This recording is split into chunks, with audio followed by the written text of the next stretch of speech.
जीवन में की गई हर गलती का हिसाब होता है। हालांकि यह हिसाब के चुकता होने में कई बार हमें बेहद समय लग जाता है, परंतु जब वक्त आता है तो उससे बचने के लिए कोई राह नहीं बचती। इस रियल हॉरर स्टोरी में हम आपको बताने जा रहे हैं कहानी इरफान की, जो आर्थिक रूप से काफ़ी असहाय था, जिसके कारण उसने 20 साल पूर्व ऑटो रिक्शा चालक बनने का फैसला किया। वह अपने कार्य में पूर्ण रूप से अवगत था, परंतु एक हादसे ने उसकी पूरी ज़िंदगी खत्म करके रख दी। आखिर क्या थी वह, सुनते हैं इस कहानी में। इरफान पूरे दिन की मेहनत करके अपने घर की ओर निकलता है। वह अपने परिवार की पूरी जिम्मेदारी अच्छे से निभाता है। ऑटो रिक्शा पूरे दिन चलाने के बाद वह थक जाता है, लेकिन इसके बावजूद भी वह बहुत बेहद खुश होता है। आज उसकी कमाई अच्छी जो हुई होती है। वह सोचता है कि घर पहुंचते हुए वह रास्ते से कुछ खाने के लिए ले चलेगा, ताकि उसके दोनों बच्चे और पूरे परिवार को खुशी मिले। इरफान अपने परिवार से बेहद प्रेम करता है। वह हर दिन अपने समय से ज़्यादा वक्त ऑटो रिक्शा चलाता था, ताकि किसी भी दिन उसके परिवार वालों को किसी के सामने हाथ न फैलाने पड़े। आज इरफान को बहुत फ़ोन आ रहे थे। यह सब फ़ोन उसके घर से ही आ रहे थे। इरफान के बच्चे उसे फ़ोन करके जल्दी आने को कहते थे, क्योंकि वह अपने पापा के साथ उनका जन्मदिन मनाना चाहते थे। दोस्तों, आज इरफान का जन्मदिन था।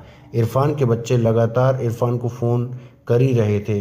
इरफान उन्हें हर फ़ोन पर मना कर देता था, क्योंकि वो चाहता था कि वह थोड़ा सा धन और जमा कर ले, ताकि शांति से वह अपना जन्मदिन मना सके।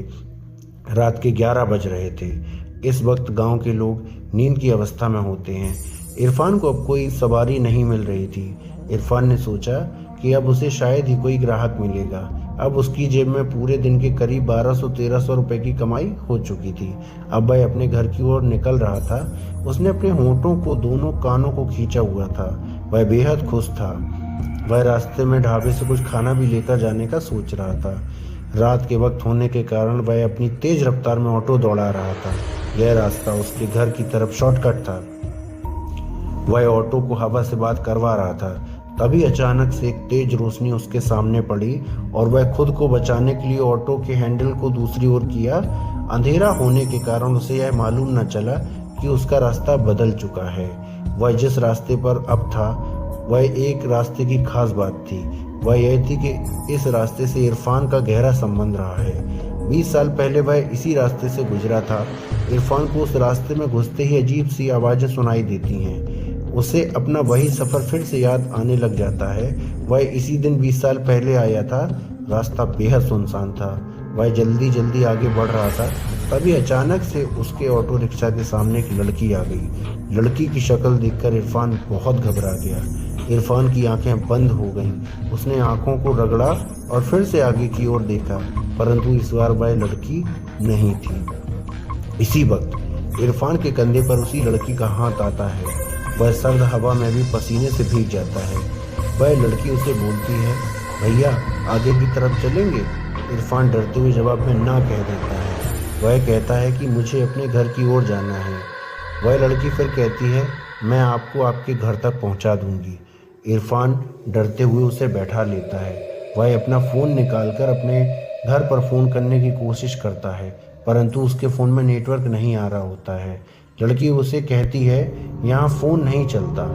इरफान इस वक्त हद से ज़्यादा घबरा जाता है, जब उसे मालूम पड़ता है कि जो लड़की उसके ऑटो में बैठी है, उसकी तस्वीर उसके आगे बने शीशे पर नहीं दिख रही होती।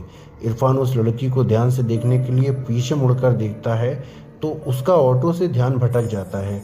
उसका ऑटो एक बड़े पेड़ से टकरा जाता है। उसमें इरफान की मौत हो जाती है।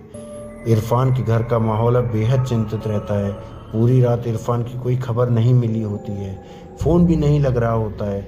इरफान के बच्चे और पत्नी बेहद चिंता में हैं। तभी उनका एक पड़ोसी उनके पास आता है और इरफान की पत्नी को अखबार दिखाते हुए कहता है, क्या कल इरफान संगड़ इलाके से आ रहा था? इरफान की पत्नी कहती है, उसे नहीं मालूम, लेकिन यह इरफान नहीं हो सकते। वो गाड़ी कभी लापरवाही से नहीं चलाते। वह अब इतने भरोसे से इसलिए कह पा रही थी क्योंकि अखबार में मरने वाले की फ़ोटो नहीं थी। इरफान के घर के सामने अचानक से पुलिस की गाड़ी पहुंचती है। सभी घबरा जाते हैं। पुलिस के हाथ में एक तस्वीर होती है। यह तस्वीर इरफान की लाश की होती है। पुलिस इरफान की पत्नी से जब पूछती है तो उसकी पत्नी कहती है, जी साहब, यह मेरे पति हैं। इरफान की पत्नी इरफान को मृत शरीर देखकर खुद को रोक नहीं पाती, उसके आंसू बहने लगते हैं। बच्चे भी बहुत ज़्यादा रोने लगते हैं। पुलिस, देखिए, हम आपका दर्द समझते हैं, हम आपकी यहाँ सहायता करने के लिए ही आए हैं। हम आपसे कुछ सवाल पूछना चाहते हैं जिससे इस केस में थोड़ी मदद मिलेगी। इरफान की पत्नी मदद करने के लिए हामी भर देती है। पुलिस वाला कहता है, इरफान ऑटो रिक्शा कब से चला रहा था?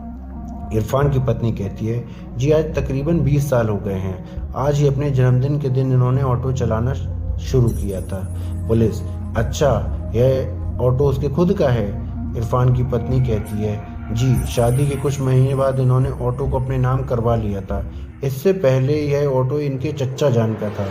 वे ऑटो यूनियन के पूर्व प्रधान रह चुके हैं। पुलिस इरफान की पत्नी से पूछताछ करने के बाद मोहम्मद के पास पहुंचती है।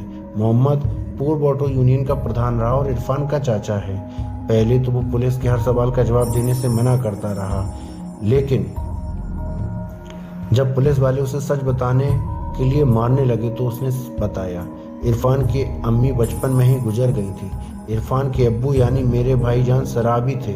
उन्हें शराब के अलावा खाने का कोई होश नहीं था। इरफान के लिए उसके माता पिता अब सब कुछ थे।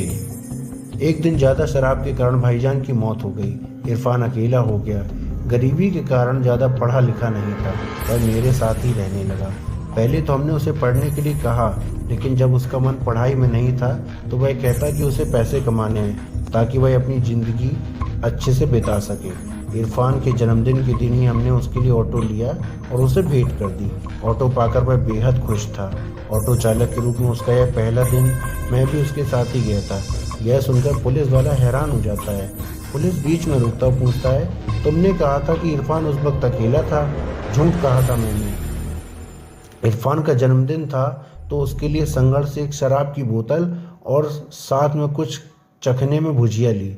यह रास्ता हर वक्त सुनसान ही रहता है। उस वक्त रात के 10-15 हो रहे थे। हमारे ऑटो को एक लड़की ने रोका। वह बेहद खूबसूरत थी दिखने में, छोटे कपड़े पहने हुए थे। अपने घर जाना चाहती थी, लेकिन मैंने और इरफान ने काफ़ी शराब पी हुई थी। इरफान नशे में बेकाबू हो गया और उसने एक लड़की का रेप करने लगा। वह चीख भी रही थी, लेकिन उसकी जगह सुनने वाला वहाँ कोई नहीं था। यह सुनते ही पुलिस वाला आगे के केस को समझ गया। उसने उस लड़की के केस को फिर से खोला और मोहम्मद को फांसी की सज़ा मिली। इरफान को सज़ा तो वह लड़की खुद दे ही चुकी थी। उम्मीद है दोस्तों आपको यह कहानी पसंद आई होगी। अगर आपको हमारी कहानी पसंद आई है तो वीडियो को लाइक करिए, चैनल को